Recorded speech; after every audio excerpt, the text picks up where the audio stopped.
اور جب یہ دوزخ کی کسی تنگ جگہ میں زنجیروں میں جکڑ کر ڈالے جائیں گے تو وہاں موت کو پکاریں گے. وہاں نہ ٹھنڈک کا مزہ چکھیں گے، نہ کچھ پینا نصیب ہوگا مگر کھولتا پانی اور بدبودار پیپ. ان کے لیے آگ کے کپڑے قطع کیے جائیں گے اور ان کے سروں پر جلتا ہوا پانی ڈالا جائے گا.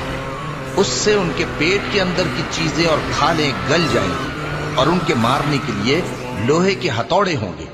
جب وہ چاہیں گے کہ اس رنج و تکلیف کی وجہ سے دوزخ سے نکل جائیں تو پھر اسی میں لوٹا دیے جائیں گے اور کہا جائے گا کہ جلنے کے عذاب کا مزہ چکھتے رہو. بلا شبہ تھوہر کا درخت گناہگاروں کا کھانا ہوگا جیسے پگھلا ہوا تانبا.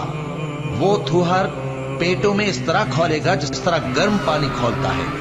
حکم دیا جائے گا کہ اس کو پکڑ لو اور کھینچتے ہوئے دوزخ کے بیچوں بیچ لے جاؤ. پھر اس کے سر پر کھولتا ہوا پانی انڈیل دو کہ عذاب پر عذاب ہو.